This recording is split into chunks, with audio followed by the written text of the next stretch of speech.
코로나가 계속되고 있습니다. 1일 확진자가 2,000명을 넘게 되었습니다. 코로나가 언제 끝날지 걱정이 점점 커지고 있는데요. 그만큼 우리 국민들이 참 많은 피해를 보는 것 같습니다. 이제 어린 자녀들을 키우다 보니까 뉴스에서 아이들, 학생들이 학력 저하가 우려된다 이런 뉴스가 나오는데 제가 봐도 그런 것 같습니다. 학교도 인터넷으로 수업을 진행하는데 매끄럽게 진행되지 않습니다. 또 아이들이 영상을 통해서 선생님께서 하는 이야기들을 귀담아 듣기도 하겠지만 집중하기 참 힘든 나이이기 때문에 다른 아이들에 비해서 다른 때에 비해서 학력이 저하될 우려가 크고 또 학원도 마음대로 다닐 수가 없기 때문에 아이들에겐 참 많은 손해가 있겠다 그런 생각이 듭니다. 또 청년들은 취업의 문이 그렇지 않아도 어려웠는데 더 막히게 된 것 같습니다. 청년들이 어디에 취업했다는 소식을 듣기가 참 쉽지가 않은 것 같습니다. 근데 그런 경제적인 어려움이 기성세대 분들에게도 있습니다. 그래서 오늘날 살아가시는 이제 분들을 가장들을 보니까 참 경제적인 어려움 때문에 고민하는 분들이 많이 계시고, 그럼 또 노인분들은 괜찮으신가? 연세 많으신 어르신들을 보니까 집이 감옥인 것 같아요. 그 전에는 친구 만나는 재미, 산책하는 즐거움이 있었는데 친구들도 못 만나고 마실도 못 가고 또 산책을 해도 조심스럽고 그러다 보니까 어르신들께서도 그냥 집에만 있습니다 이렇게 말씀하실 때 참 마음이 아프고 슬프고 그래도 조만간 괜찮아지겠지 했는데 갈수록 또 변이 바이러스가 나오면서 더 크게 참 어렵고 힘들고 이 코로나가 정말 끝나기는 할까 그런 생각이 듭니다. 근데 이 코로나가 국민들에게만 그런 게 아니라 교회에도 똑같이 타격을 끼치고 있습니다. 방역 단계에 맞춰서 예배를 드린다는 것 쉬운 일이 아닙니다. 그러니까 그냥 우리는 방역 당국의 지침과 상관없이 예배 드린다 하는 교회들도 있지만 사실 그 교회는 더 쉬운 방법을 택한 거고요. 나라에서 말하는 방역 단계에 따라서 수칙을 지킨다는 것 교회가 참 어렵습니다. 왜냐하면 수칙이 1주, 2주마다 계속 바뀌기 때문에 이렇게 드렸다가 저렇게 드렸다가 그래서 그것을 정확하게 지켜나간다는 것 쉬운 일이 아닙니다. 예배가 고정되지 않기 때문에 현장에서 예배 드리는 경우도 있고 온라인으로만 예배 드릴 때가 있고 병행해서 예배 드릴 때가 있고 그래서 갈팡질팡 할 수밖에 없고 그러다 보니까 우리가 예배 드리는 데 있어서 예전에는 다 같이 모여 같은 시간에 같은 마음으로 찬양하고 예배 드렸는데 지금은 각각 자리에서 예배 드리다 보니 같이 예배드린다는 그런 어떤 개념이 없고 느낌이 없고 그러다 보니까 예배를 조금씩 소홀히 여길 수밖에 없는 상황으로 가는 것 같습니다. 또 코로나로 인해 걱정과 근심이 크니까 그러니까 세상 걱정 근심이 크죠. 건강에 대한 염려 또 경제적인 어려움들 근데 거기에 마음을 뺏기다 보니까 하나님의 나라에 대해서 영원한 하나님의 뜻에 대해서 우리가 무감각해지는 경우들도 있는 것 같습니다. 또 무엇보다 어려운 것은 교회가 세상으로부터 손가락질을 받고 있기 때문입니다. 딱히 우리가 그렇게 크게 뭐 잘못한 것도 없는 것 같은데 세상 사람들이 교회 갈 때 그것을 온전하게 보지 않고 조금은 삐딱한 시선으로 지켜본다는 거죠. 물론 방역 수칙을 지키지 않는 교회들이 있습니다. 그런 교회들은 법의 테두리 안에서 제재를 많이 가하는 것도 좋다고 생각합니다. 그러나 그런 몇몇 교회들로 인해서 모든 교회가 일괄적으로 방역 수칙을 지키지 않는, 협력하지 않는 이기적이다라고 사람들에게 손가락질을 받는 것 때때로 억울할 때가 있습니다. 언론도 또 교회에서 시작되었다 이렇게 타이틀을 내세워서 뉴스에서 보여주는 경우도 많이 있습니다. 그만큼 오늘날 교회에서 함께 모인다는 게 쉽지가 않은 것 같습니다. 또 타지에 있는 자녀분들이 걱정해서 부모님들께 전화를 주곤 하는데 대부분의 내용이 웬만하면 교회는 안 갔으면 좋겠다라는 내용들이죠. 어머니 이번 주에 병원 가지 마세요. 어머니 이번 주에 마트 가지 마세요 하지 않습니다. 마트도 가도 되고 병원도 가도 되고 집 앞에 나가도 되지만 교회는 가지 마세요 라고 이야기하는 경우가 있습니다. 물론 저도 자식된 입장에서 그 우려하는 부분이 공감이 되고 그래서 더 안타까움이 큰 것 같습니다. 제 동기 목사님께서 이제 여름 성경학교를 하려고 학부모인 지사님께 전화를 했었는데요. 지사님, 이번 여름 성경학교 우리 아이들 좀 보내주세요 했더니 코로나 때문에 교회 못 보낼 것 같아요. 그런 거 모이는 거 좀 아닌 것 같습니다. 이번에는 좀 보내지 않을 테니 양해해 주세요 이렇게 답을 하셨어요. 어차피 전화신방이 되었기 때문에 네 알겠습니다. 그럼 기도해 주세요 하면서 여름에는 뭐 어떻게 지내실 계획이에요 했더니 다음 주에 가족들이 휴가를 갑니다. 어디로 가시냐고 했더니 이 지방에만 있으니까 이번에는 서울로 놀러 가서 2박 3일 정도 있다가 그 옆에 워터파크 큰데 용인에 있는 큰 워터파크에 갈 예정입니다. 그래서 이 제 동기 목사님이 너무 놀래서 아니 지사님 워터파크 위험합니다. 거기 보내느니 그냥 우리 교회 성경학교로 보내주세요 했더니 아 교회가 얼마나 위험한데요. 교회에 못 보냅니다. 근데 교회는 다 지킵니다. 근데 워터파크는 그런 거 안 지킬 거려 했더니 걱정 마세요. 워터파크에서는 저희가 우리 애 지킬 테니까 목사님은 기도는 해주세요. 이렇게 이야기를 한 거예요. 근데 그 이야기를 들어보면 맞는 말 같은데 또 조금만 생각해 보면 참 씁쓸하다. 교회란 곳이 세상 사람들이 아니라 어느새 우리 성도들에게도 그렇게 이해될 수밖에 없는, 그렇게 생각될 수밖에 없는 지금 거기까지 우리가 왔나 보다 그런 생각이 들었습니다. 그러니까 오늘날 교회에서 예배 드린다는 게 쉬운 게 아닙니다. 사람들의 시선도 있고 또 가족들, 지인들의 만류도 있고 또 교회 다니는 성도님 스스로도 아직은 때가 아닌 것 같습니다. 이렇게 이야기하는 경우도 있습니다.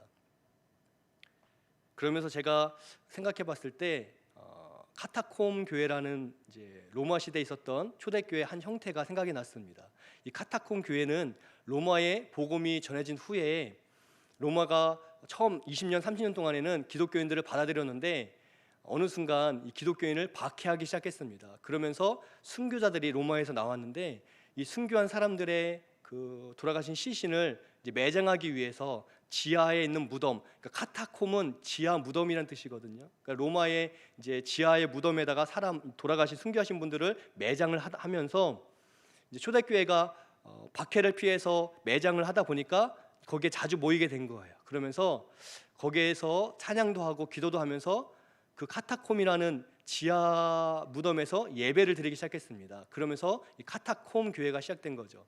이 박해가 언제 시작됐냐면 AD 64년에 시작이 되었습니다. 64년에 로마에 큰 화재가 있었습니다. 대화재가 있었는데 당시 로마가 큰 도시였는데 3분의 2가 다 불타고 20만 명의 이상의 사람이 집을 잃어버렸습니다.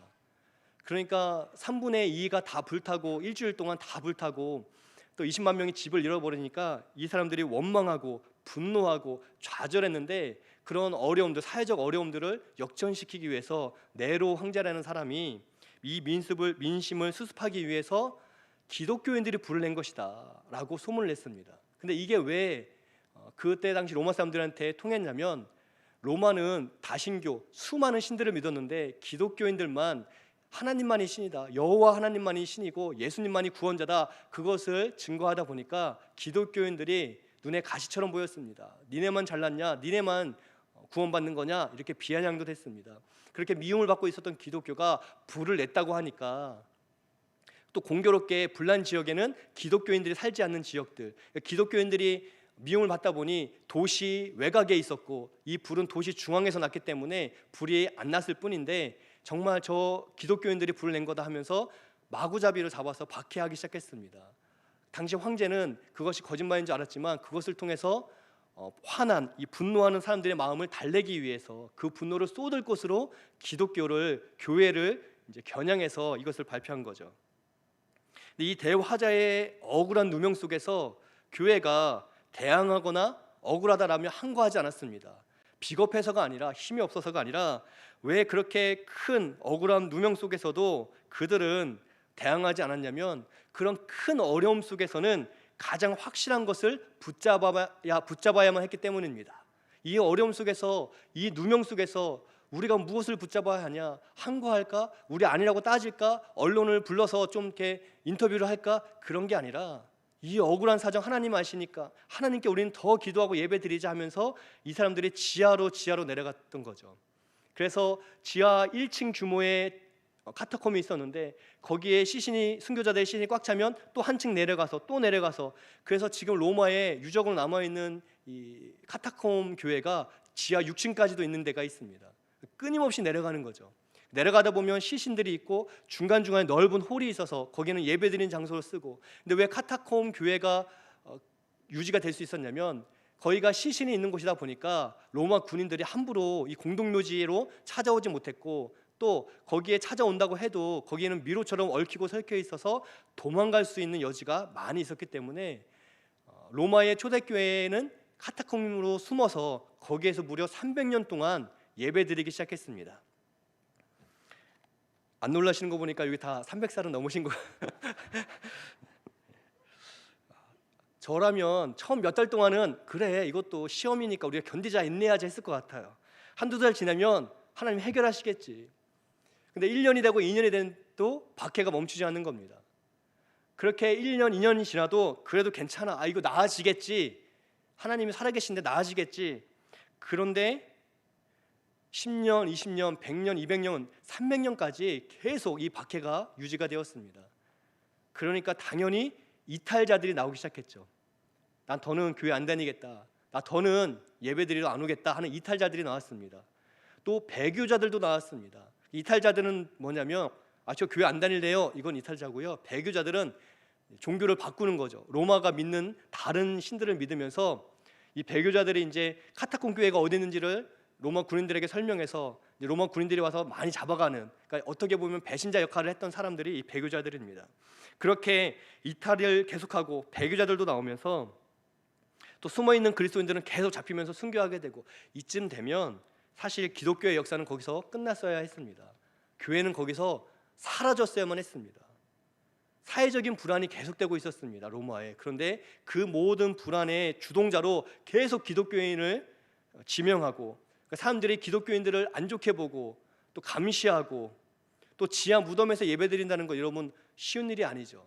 그것은 참 불편하고 또 습하고 덥고 잘 보이지 않는, 근데 거기서 1년, 2년도 아니고 수십 년, 한평생을 계속 예배드린다는 것은 어려운 일입니다. 또 가족들, 지인들도 그만하자. 우리 그냥 나아가서 다른 종교 믿으면 살 수 있는데, 그냥 예수님 안 믿는다고 하면 괜찮은데 이렇게까지 해야 되냐.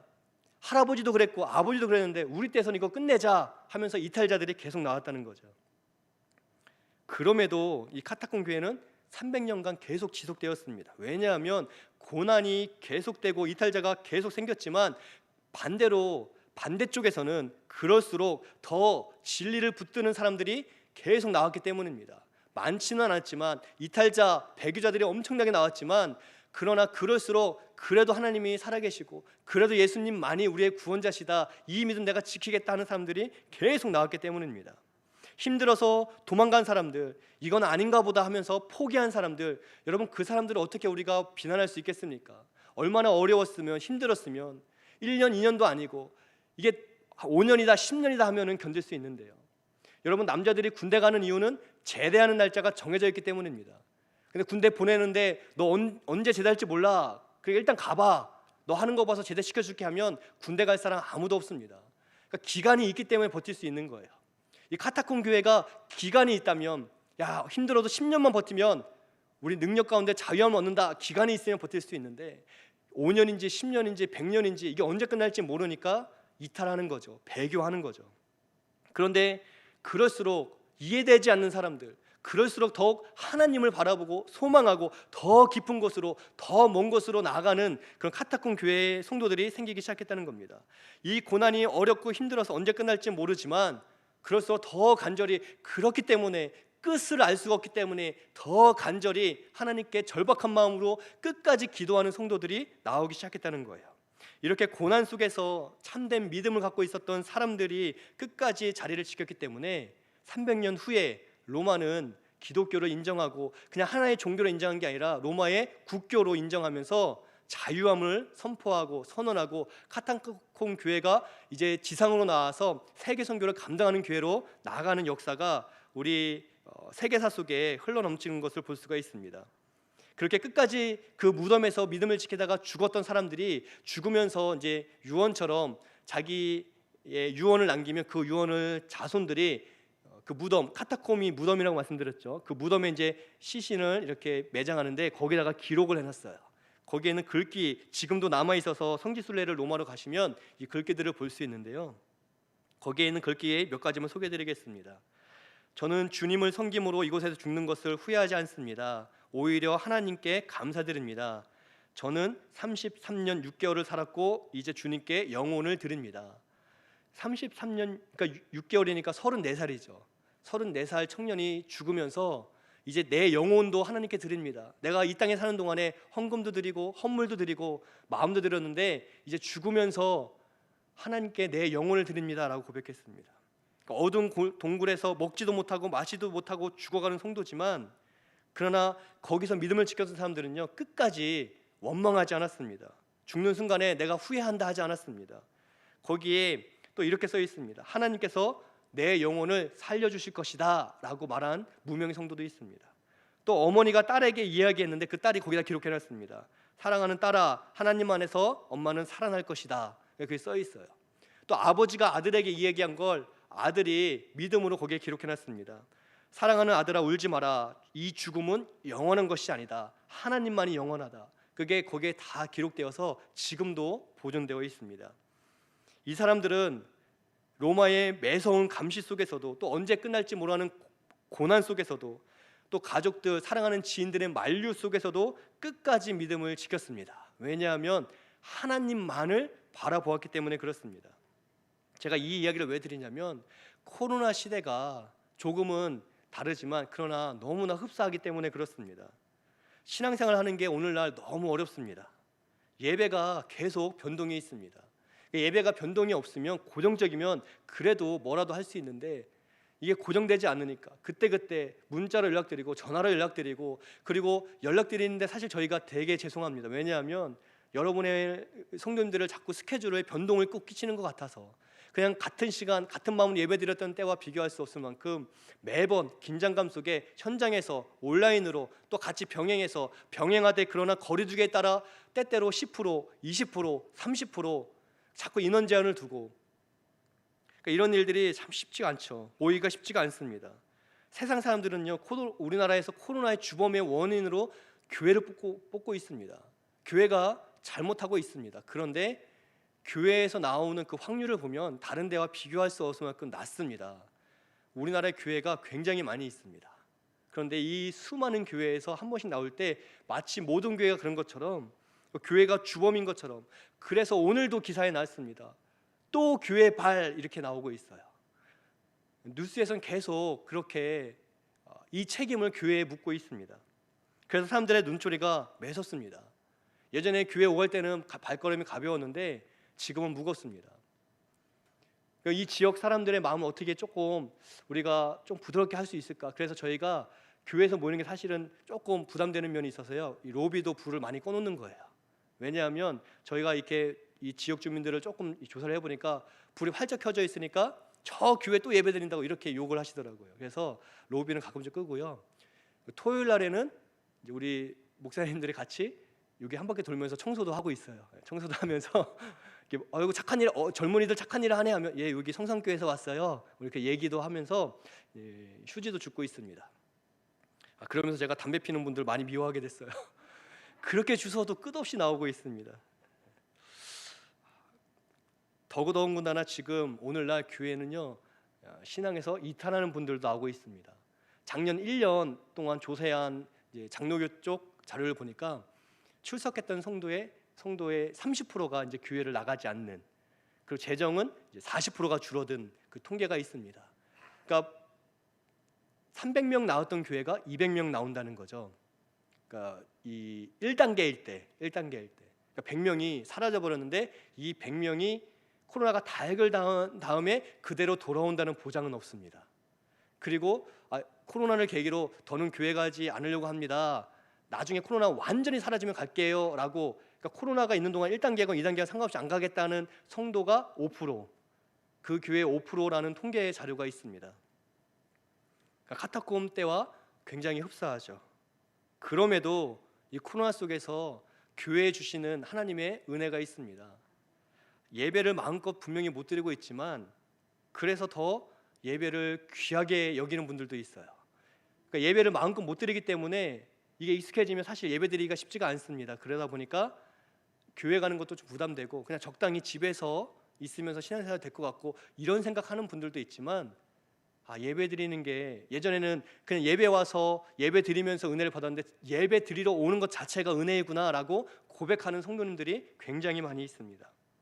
구역 모임을 안 해서 속 편한 분들도 사실 있거든요. 구역 모임이 부담돼서 좀 안 가고 싶었는데 잘 됐습니다 하는 분들도 있습니다. 그런데 구역 모임을 안 해서 우리 구역 식구들 늘 만날 줄 알았는데 참 귀하고 생각나고 그래서 그런 기도 안 했는데 우리 구역 식구들을 위해서 제가 기도하고 있어요 하시는 분들이 있습니다. 참 감사하죠. 교회학교는요, 사실은 오늘날에는 일주일에 딱 한 번 1시간 예배드리고 가거든요. 그러니까 저희가 어릴 때만 해도 토요일도 교회 자주 갔고 주중에도 일 있으면 자주 갔습니다. 이것저것 많이 했고요. 어릴 때에는 관리하시는 지사님이 집에 가라고 쫓아낼 때도 있었습니다. 그리고 교회 식당에서 국수 같은 거 몰래 빼다가 친구들끼리 끓여 먹고 청소하고 가고 뭐 설거지하고 그런 적도 많이 있습니다. 근데 지금은 코로나 아니어도요, 주일에 한 번 와서 1시간 예배드리고 가는 게 문화처럼 돼버렸습니다. 그러니까 1시간, 일주일 전체에 딱 1시간 예배드리고 성경 공부하는 걸로 신앙이 성장할 수 있을까 그런 고민이 있는데, 근데 코로나 때문에 이것조차 지금 굉장히 힘들어지고 있어요. 그래서 대부분 교회학교가 영상을 제공하고 성경 공부를 또 예배를 제공하는데, 감사한 것은 사실 쉽지가 않거든요. 영상으로 예배드린다는 게. 저도 집에서 영상으로 예전에 이제 그 기독교 TV 같은 걸 통해서 낮 시간대 예배를 이렇게 한 번씩 이렇게 드리다 보면 자세도 좀 자꾸 눕고 싶고 옷도 좀 편하게 입고 싶고 리모컨은 딴 데도 보고 싶고 막 이런 유혹이 있습니다. 근데 아이들은 더 하거든요. 근데 감사한 건 부모님들이 그 중에서 아이들이 더 예배 드릴 수 있도록 이렇게 집중할 수 있도록 같이 예배 드리고, 또 성경 공부하면 간식도 제공해서 아이가 간식 먹으면서라도 그 자리 지킬 수 있도록 하는 부모님들도 계속 있습니다. 이런 분들, 이렇게 예배를 중요하게 여기고 성도를 만나는 게 참 이게 귀한 일이었구나를 깨닫고 고백하는 분들, 이런 분들을 통해서 코로나 시대에도 교회는 교회다울 수가 있는 거예요. 함께 모여 예배 드릴 때는 우리가 감사했지만 가정에서 흩어져 예배 드릴 때에도 이런 분들은 감사드리며 하나님께 예배 드릴 수 있습니다.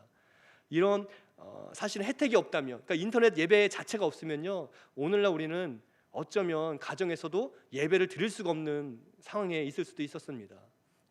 선교지 소식을 들어보면요, 교회 못 가면 예배를 아예 못 드리는 거거든요.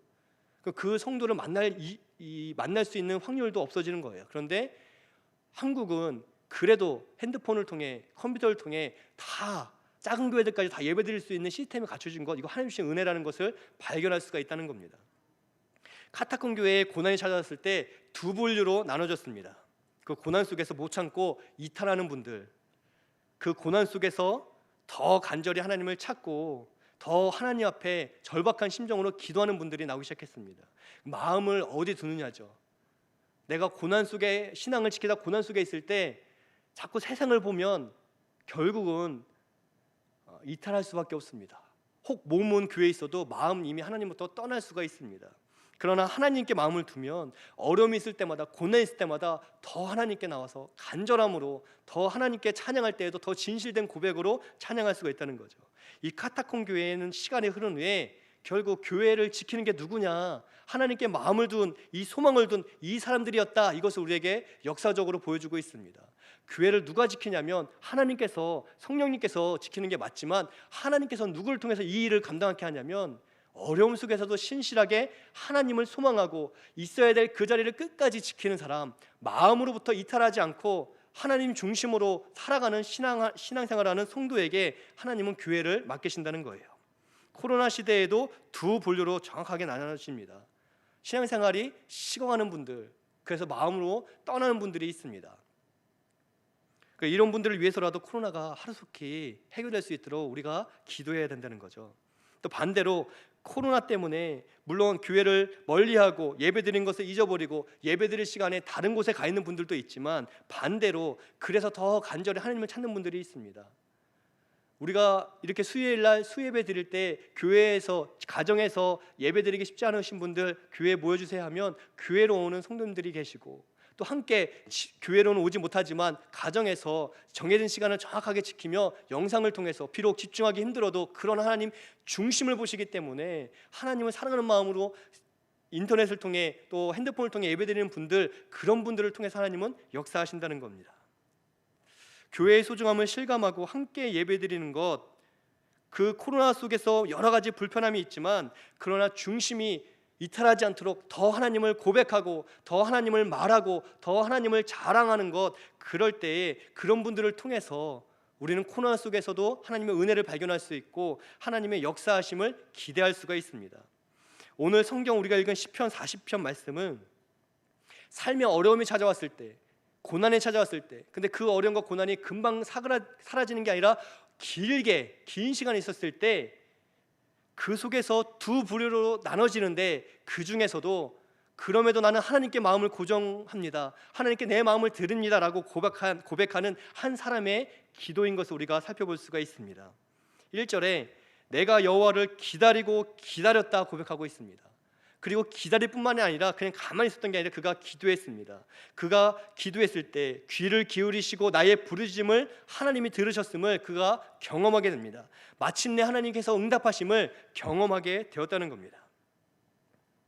그리고 그 하나님께서 기가 막힐 웅덩이와 수렁에서 그 하나님이 나를 끌어올려 주시고 또 반석 위에 세우사 견고하게 하셨다 고백하고 찬양하고 새 노래로 그 새로운 은혜를 하나님께 새 고백으로 찬양하며 노래하고 있습니다.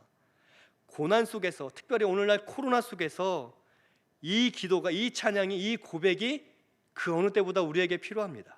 누가 이런 기도를 드릴 수 있는가? 하나님께 마음의 중심을 둔 사람. 고난이 생각보다 길어져도, 어려움이 생각보다 깊어져도, 그러나 그럴수록 더 간절히 그렇기 때문에 하나님이 더 필요합니다, 더 하나님 중심으로 살아가겠습니다, 이런 결단하는 성도에게 이 고백이 입술을 통해, 마음을 통해 하나님께 올려질 수 있다는 거예요.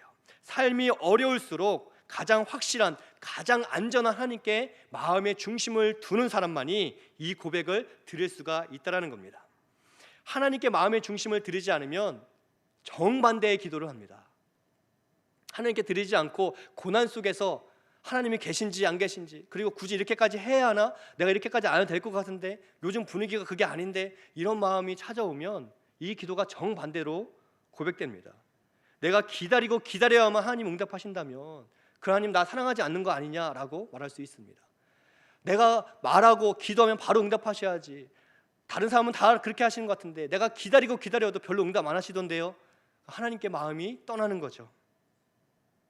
또 이런 사람들은 기도하기 전에 근데 도와줘야 되는 거 아닌가? 하나님 다 아신다면서 내가 기다리고 기도해야지만 도와주신다면 하나님은 사람하고 똑같은 거 아닌가? 내가 불러야지만 대답하고 내가 도와달라고 기다려야만 응답한다면, 하나님이 모든 걸 아신다면 찾아오셔서 그냥 해결해 주셔야지. 기가 막힐 웅덩이와 수렁에서 나를 끌어주신다, 하나님은 그런 분입니다, 이 이야기를 들었을 때 안에 하나님 살아계시면 애초에 기가 막힐 웅덩이 자체를 없애버리셔야지, 수렁 자체를 없애버리셔야지, 왜 그런 시험을 나한테 주셔서 넘어지게 하고 시험에 빠지게 하십니까? 라고 얼마든지 말할 수 있다는 거예요. 마음이 하나님부터 떠나 있으면.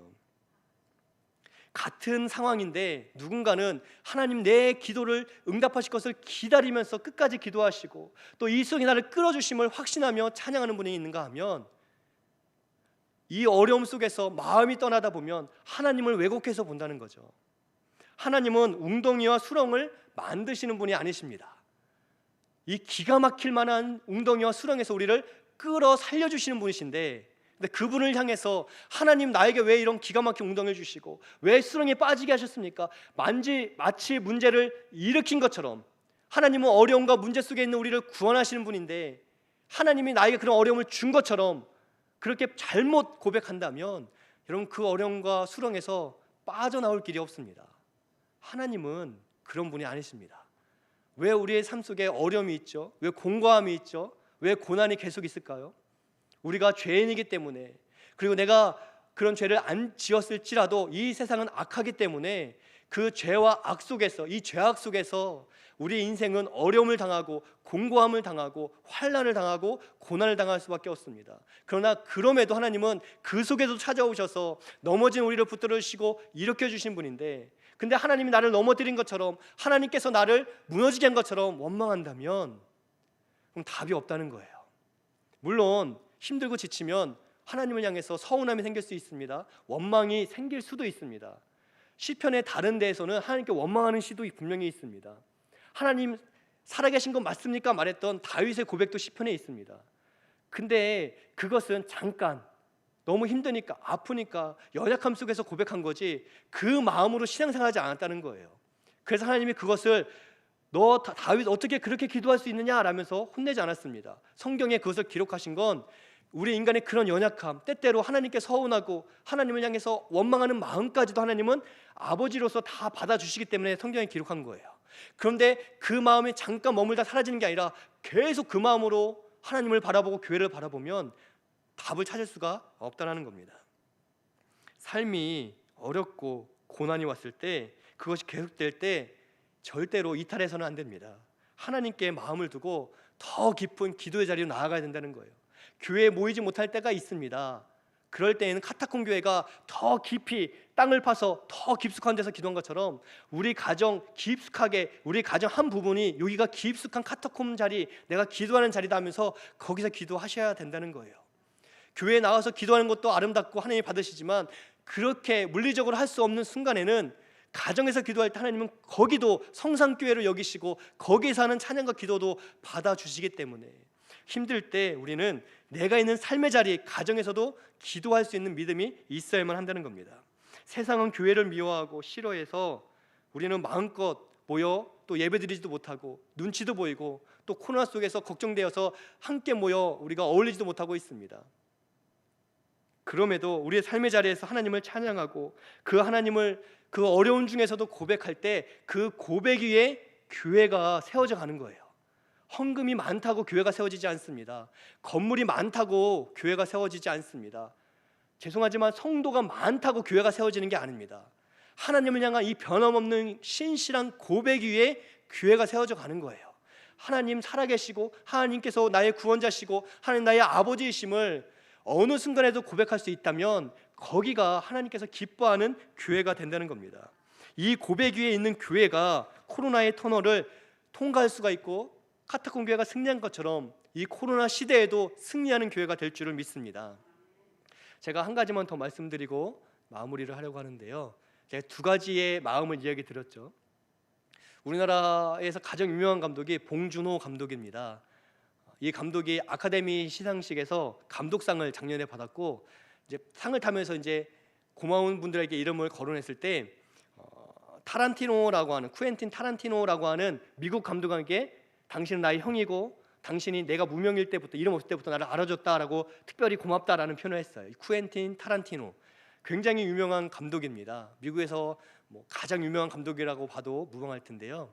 이 감독이 어린 시절에 공부를 별로 못했습니다. 그러니까 엄마한테 많이 혼났겠죠. 근데 이 사람은 감독 되고 싶어서 이제 그 영화에 대한 시나리오를 어릴 때부터 썼습니다. 엄마가 볼 때에는 그건 성공 여부가 불확실하니 공부를 해야 되겠다면서 그것도 버리기도 했던 것 같아요.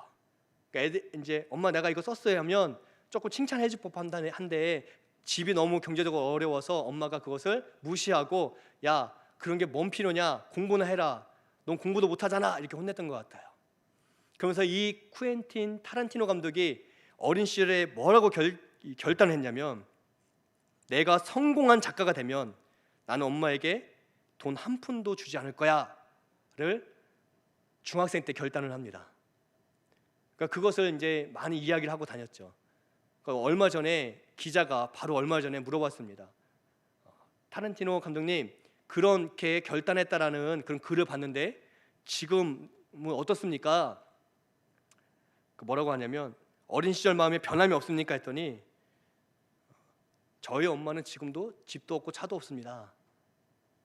그 약속은 계속 지켜지고 있습니다. 그러면서 뭐라고 하냐면 어머니가 아직도 살아계신데 오래전 자녀에게 했던 말을 그리고 그 했던 말이 어떤 결과를 갖고 오는지 우리 엄마는 알아야 됩니다.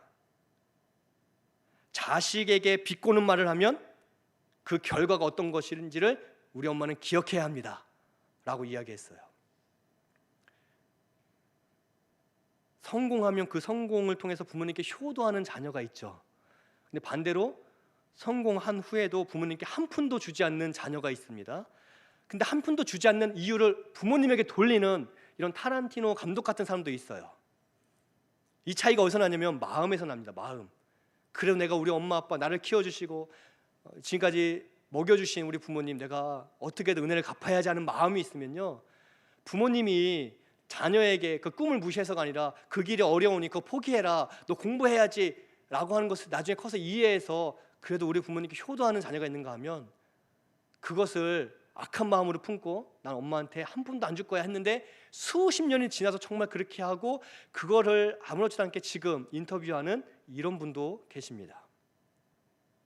마음이 중요하다는 거예요. 마음이. 이 코로나 속에서 우리가 지금 어떤 마음을 지금 품고 사느냐에 따라 우리의 신앙생활은 완전히 달라지게 됩니다. 코로나라고 하는 이 기가 막힐 웅덩이는 아직도 우리 가운데 있어요. 이게 사라졌으면 그래도 쉬울 텐데 여전히 우리 가운데 이 웅덩이는 있습니다. 바로 그렇기 때문에 그래서 더 교회가 소중하고 예배드리는 게 소중하다, 이 고백이 우리 가운데 있어야 된다는 거예요. 여기서 우리의 마음에 자칫 힘들다, 지친다, 피곤하다, 아예 좀 나중에 좀 쉬자, 나중에 조금 나아지면 그렇게 마음 먹는 순간 그 마음 하나 때문에 결과는 완전히 달라지게 된다는 겁니다. 우리가 이 기가 막히는 웅덩이일수록 더 믿음으로 하나님께 새 마음으로 새 찬양으로 고백하고 찬양해야 된다는 거예요. 왜냐하면 이 기가 막힌 웅덩이에서 우리를 건져낼 분은 결국 하나님밖에 없기 때문에 그렇습니다. 그래서 이 마음의 고백이 있어야 된다는 거죠. 제가 얼마 전에 저희 아이들을 데리고 조치원에서 청주 가는 쪽에 교원대학교라고 있습니다. 거기를 한번 갔다 온 적이 있습니다. 잠깐 바람 쐬러 이제 월요일 날 이제 갔는데요. 아이들이 너무 놀라는 거예요. 왜냐하면 저도 사실은 그냥 아무 생각 없이 간 건데 가 보니까 학교 정문부터 수업 듣는 데까지 계속 차로 가니까 이 아이들은 제가 얘기를 들어보면서 왜 이렇게 놀라자고 생각해 보니까 이 아이들은 어린이집 건물 하나 있었던 데 생활했고 학교 하면 건물 하나, 운동장 하나에 생활했는데 대학교에 가보니까 수업 듣는 데가 건물이 뚝뚝 떨어져서 차로 가야 되고 가다가 제가 저게 도서관이야, 도서관이 우리 교회보다 더 커요. 그러니까 애들이 학교에서는 교실 한두 개 합쳤는데 어떻게 이렇게 크냐고 막 놀라는 거예요.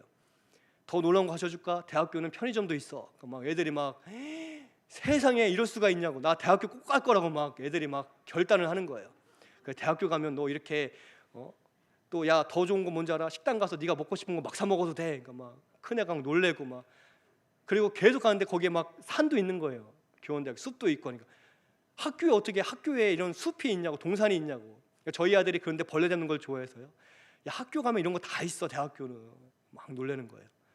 제가 뿌듯했습니다. 그리고 돌아오는 길에 저희 둘째가 초등학교 2학년인데요. 뒤에서 혼자 뭐라고 하냐면 창문을 보면서 이게 나가는 학교를 보면서 야 참 세상 오래 사고 볼 일이네. 그럼 너 뭐라고 했니? 했더니 아니야 그러는 거예요. 세상 오래 사고 볼 일이라고 했지? 그러니까 난 깜짝 놀랐어. 대학교 이렇게 큰지 몰랐어. 제가 그 말 들으면서 깨달은 건데요. 여러분 세상은요 오래 사고 볼 일입니다. 초등학교 2학년도 이 진리를 깨달았어요.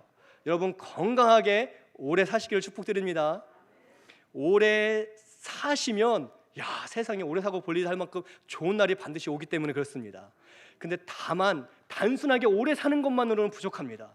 그건 세상 사람들이 말하는 복이고요. 우리는 오래 살면서 오래 기도해야 돼요. 왜냐하면 내가 기다리는 만큼 하나님 찾아오셔서 우리의 부르심에 반드시 응답하시고 지켜주시고 우리를 건지시사 세워주시기 때문에 기가 막힌 웅덩이 있지만 내가 오래 살면서 오래 기도하면 하나님 우리 가운데 찾아오시사 새 노래로 마음껏 찬양하게 할 날을 우리에게 허락할 것을 믿기 때문에 그렇습니다. 이 믿음으로 아직 기가 막힌 웅덩이가 우리 가운데 있을지라도 해결되지 않는 고난이, 공고함이, 어려움이 우리 삶 속에 있을지라도 그러나 이거 하나님 반드시 응답하시사 세우실 것을 믿으며 오늘도 나는 새 노래로 새 찬양으로 하나님을 노래하리라 찬양하리라 고백하는 저와 여러분들 되시기를 예수님의 이름으로 축복드립니다.